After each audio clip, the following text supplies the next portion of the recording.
Seen from space, the northern reaches of our planet appear frozen in ice and snow. Yet no other area on Earth is changing as rapidly, and those changes are sure to result in major consequences for humanity.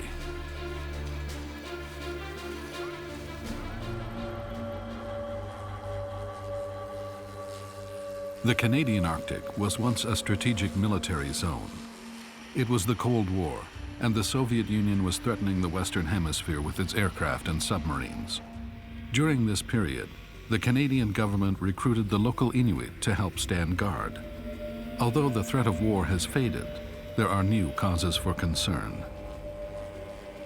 In the Arctic, the mobilization of local communities continues. Within their villages, as well as out on the vast tundra that surrounds them, the rangers are still of central importance. These men look after our northern territories.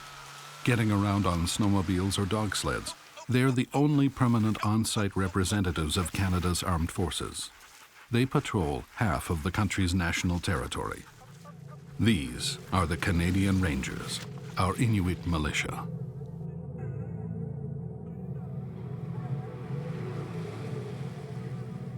At Puvirnituq in Quebec, life is rapidly changing. Inuit from along the eastern shores of Hudson Bay have settled here. Apart from the fact that its housing is new and that the internet is no longer a mystery to the young, Puvirnituq remains a village rooted in tradition, and the Rangers are clearly one of those traditions.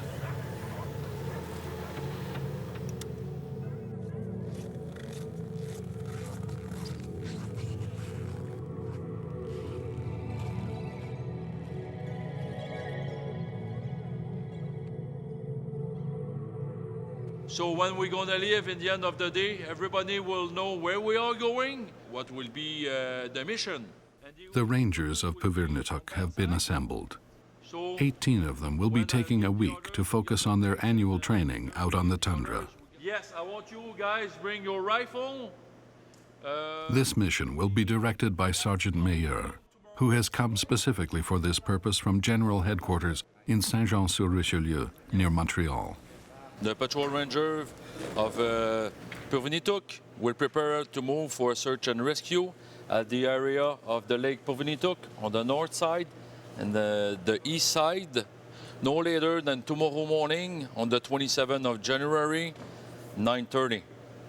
La patrouille va faire une... We're planning a simulation training exercise because whenever anything happens, these patrols are always the first ones called in for search and rescue missions in the villages. It will be a 3-day operation. We'll be using skidoos and dog teams for our search and rescue operations. We'll also bivouac and practice building an airstrip to transport the wounded and evacuate them by air. They range in age from 18 to 68. Some are students. Many others have never even been to school, but all of them know the tundra. They know how to hunt and fish, and know what to do if they find themselves caught in a storm far from home.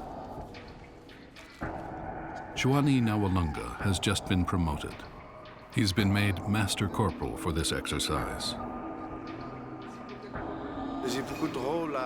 I have several roles to play throughout the exercise. Building a landing strip and helping track people down. We all know one another, and we're all friends too. After a day-long planning session around the table, the troop finally receives its orders. They'll be leaving tomorrow. Each person will be responsible for his or her own supplies and equipment.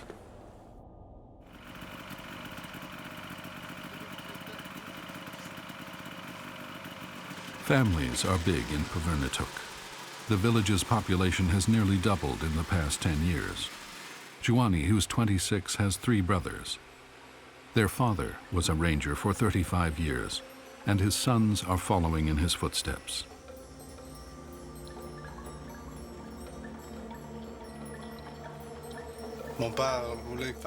My father wanted to build a dog team. When I was 13 years old, I started with 1 dog, and he made me a sled and a dog harness. and he made me reins out of sealskin. He taught me how to use the reins to turn left, right. He taught me pretty much everything. At 18, Jean-Marie will be the youngest ranger on the mission. He is the one who will be driving his family's dog team. The dogs know that something's up. The two best dogs, however, will remain behind to care for a new litter of puppies.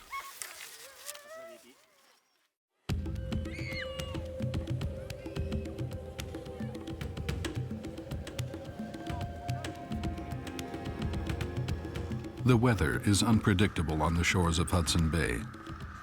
The temperature can plummet by 10 degrees within the space of a few minutes. On the ice field near the village, however, the rangers are ready to go. Looks like everyone's ready.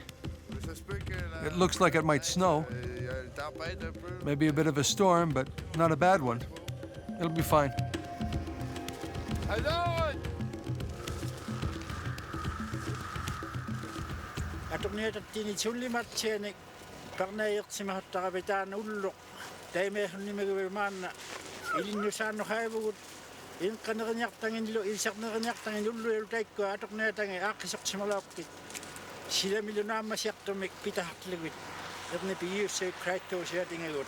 Amen.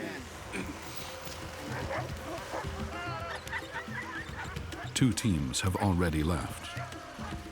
Tamusi Sivuarapik and his dogs are eager to catch up with them. They've already won several races. During winter and spring, they spend weeks training on the frozen tundra. The teams leave the coast, heading towards a string of lakes deeper inside the territory. That's where a hunter has supposedly gone missing, or at least where he was last seen. The rangers take this exercise very seriously.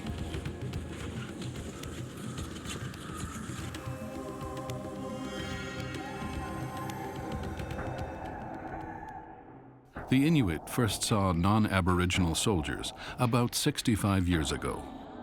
During the Second World War, the Canadian and American armed forces set up landing strips and built bases in the Arctic to transport troops and supplies to Europe. Then came the Cold War. The Soviet Union was the enemy, and the far north became the front line between the US and the USSR. It was during this period of heightened tension that the Rangers were formed. In the 1950s and 60s, the risk of an actual conflict between the two sides was high. The presence of the Rangers is important, but it isn't just a symbolic presence. They also serve as guides during military exercises and military operations. There are key contacts in the north in each village. If something happens, they report what they've seen. I know that in the 60s and 70s, they observed a fair number of submarines approaching the coast. Less than a generation ago, the Rangers were the only patrols in this vast area. It was around this time that a young soldier, Mario Aubin, originally from Abitibi, first set foot in the Arctic. The difference between today and back then is that the young locals are more part of our rapidly changing world. They know how to use a GPS, how to use computers, and they've come to rely on these more than on their instincts.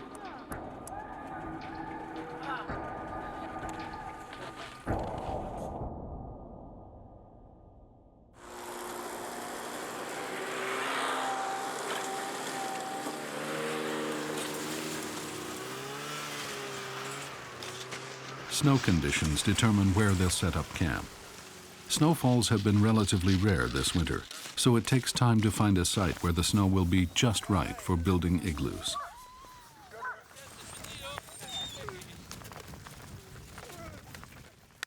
Like the men and women serving in Afghanistan, Canadian soldiers are used to living in tents.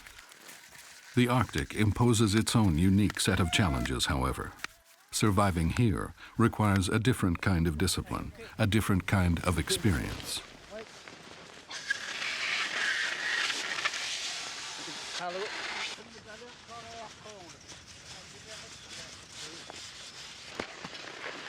It's just everyday stuff to me. When I leave Montreal to come up here, it's as if everything slows down. Up here, we aren't the ones who set the pace. You have to let yourself slip into their rhythm. In a way, I suppose it's a return to a simpler way of life. We adjust to their culture. They have their own way of doing things, and it doesn't work if you try to change that.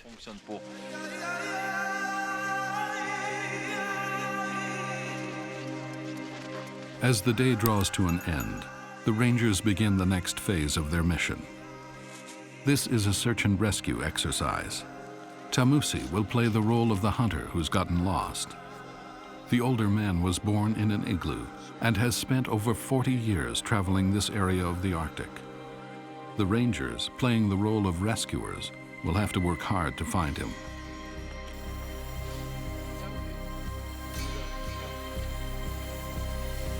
The search begins.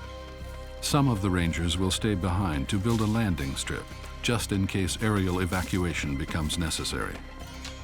The nearest hospital is some 400 kilometers from their base.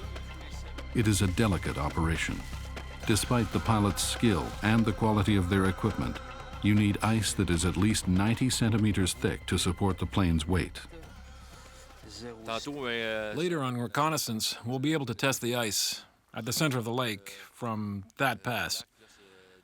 If it's thick enough, great. When we get there, we'll confirm that the airstrip is in the right place.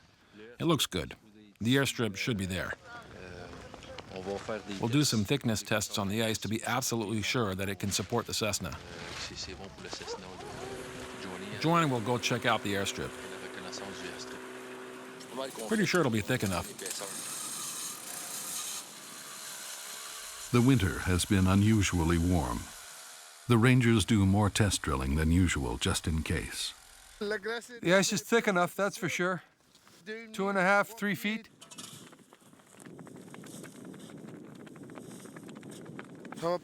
It'll take 4 drill bits and 3 holes to check out the middle and over on the far side.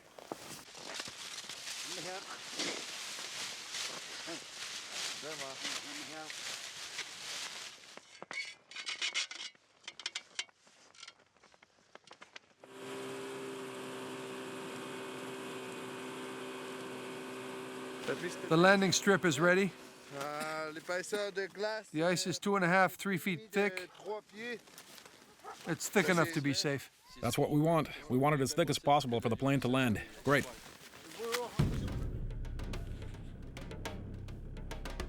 The Rangers are preparing to spend the night on the ice field.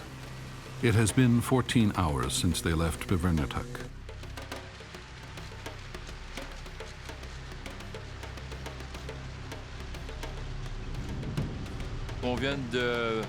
We've just taken our position out on the landing strip, which we really had to flatten out. These makeshift strips must be as flat and smooth as possible. This one's still a little bumpy, but a true norther with skis shouldn't have any problem. The strip measures about 50 meters wide by about 400 meters in length. We've used 6 fill lights to show the plane where the runway starts.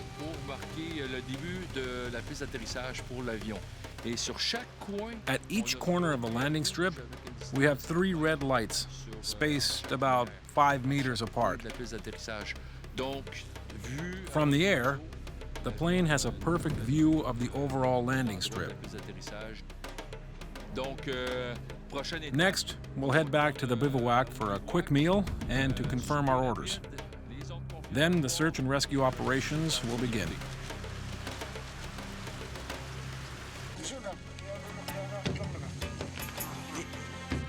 The thermometer indicates minus 30 degrees Celsius.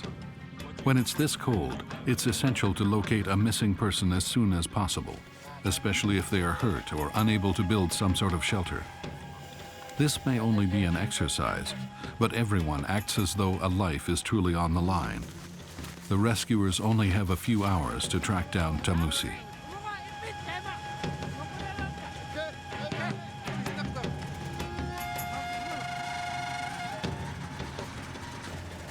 The strip is ready. A plane can arrive in less than an hour if need be. The tundra, immersed in darkness, seems almost to have swallowed the rangers, who've split up into 3 groups. The chances of success for this search and rescue exercise may be in jeopardy.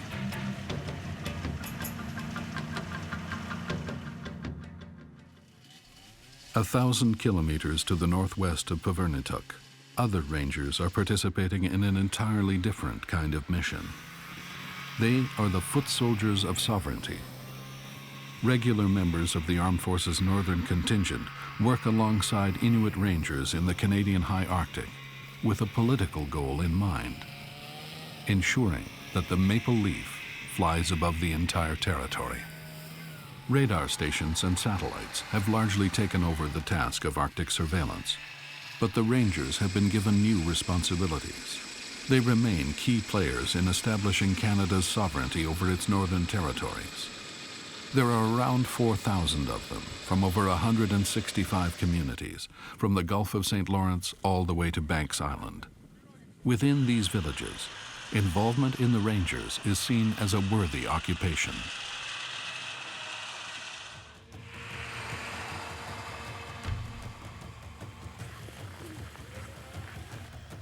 In Puvirnituq, there are 3 times as many junior rangers as adults. Their leader is the youngest brother of the Nawalunga family. Yet these junior rangers often have an enemy of their own to battle, an enemy that has nothing to do with the military. The reason why we started this junior program because we had a suicide problem and a child molesting problem. And we started this program in order to prevent them from being molested or being harassed. Since been existing, it's been going lower and lower because we're giving them understanding not to suicide, or if they're molested, what they can do.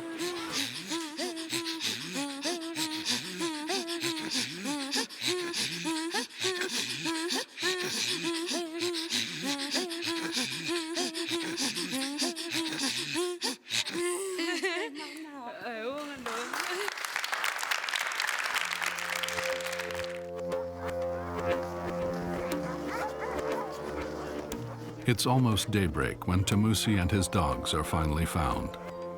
Come morning, the rangers don't seem in much of a rush to break camp. Today is Sunday. In a deeply religious community like Puvirnituq, the Lord's Day is truly a day of rest.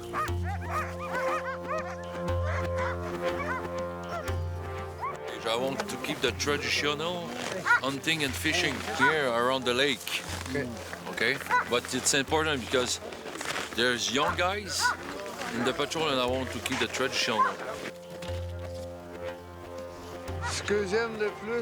What I love best about being with the rangers is the chance to get out of the village, to get together with other rangers at night and just talk. When I was young, I used to watch all the rangers heading off with their flags and uniforms, and I wanted to be just like them, to be a ranger. There are requirements to becoming a ranger.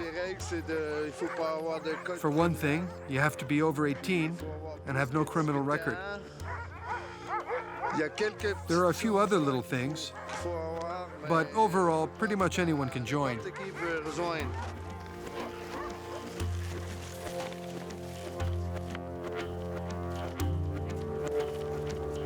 The dogs know the way.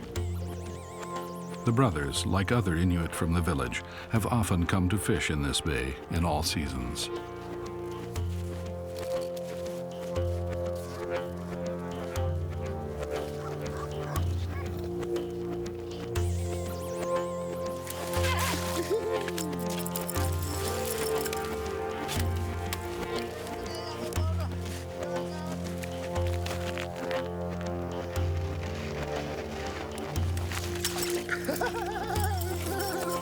The sun is shining again, and the wind has died down. It's a fine day to be a ranger.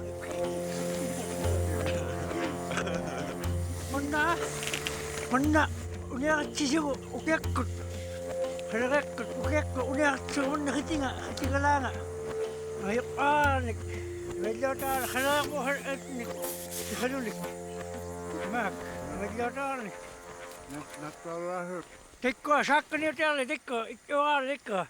Ka halukloon tikko no sit ko täällä adukloon tikko. Paapin volinga kemettä hastlaksimus.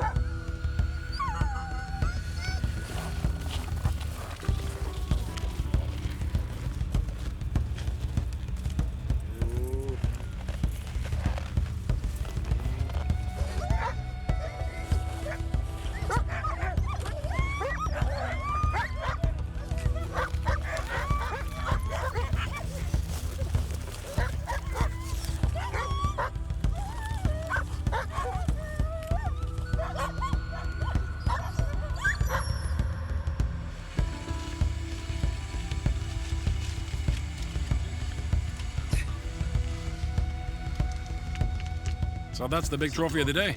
Yes, that's the day's trophy. Well, it looks like you caught the biggest one anyway. Yep. It was one strong fish. I knew it was a big one. You don't often catch a fish like that.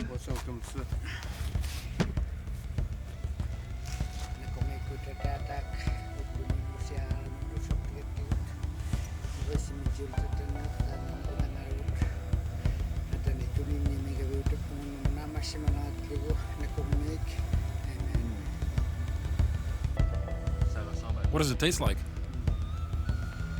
It doesn't taste like salmon.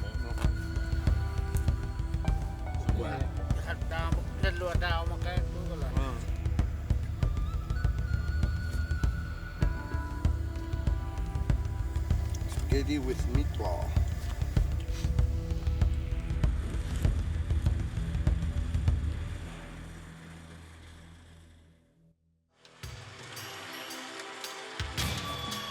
It's the final afternoon of the exercise, and you can feel the tension in the air.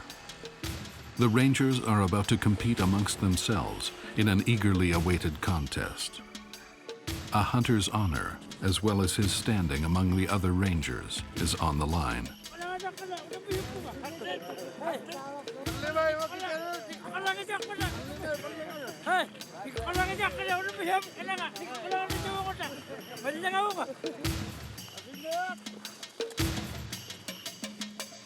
Today, it's a confirmation of your shooting. We did 0 things the other day. We shoot competition. Now it's the confirmation. So you take your target, you come back, and the 5 other guys will go fix the target. So that's your target, that's your trophy. Okay? Be secure, guys. 4, 6, 7, 8, 9. Community flag will be used as a green flag. Ranger flag as a red flag. Okay.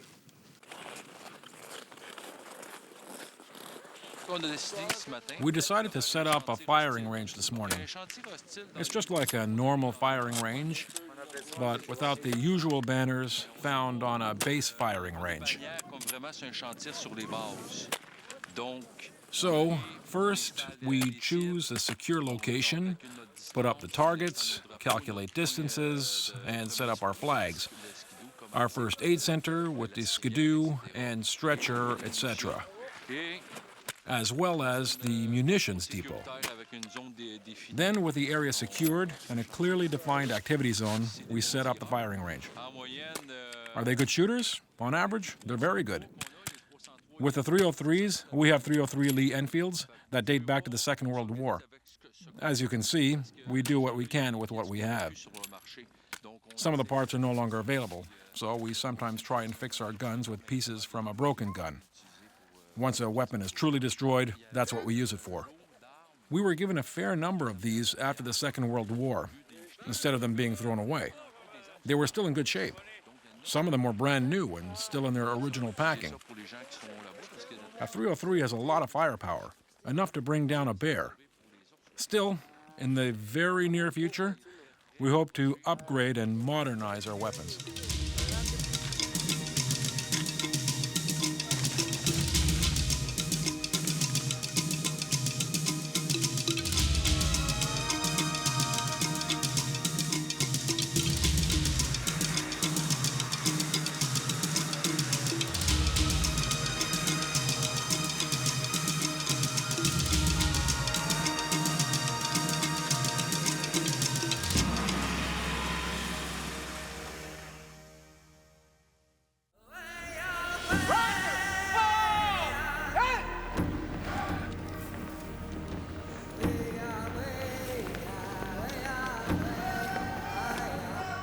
The far north is undergoing profound change. The younger generation in particular is at the heart of this transformation. They will certainly have a central role to play in shaping its future. In fact, the very future of the Inuit people depends on their ability to adapt without abandoning their rich traditions. The spirit of the hunter and their ancestors' call to freedom blows like a pure icy wind across the tundra. In these changing times, as many turn their attention towards the coveted north, the rangers are there to remind us that the Arctic is still part of a unique, fragile world. Our world.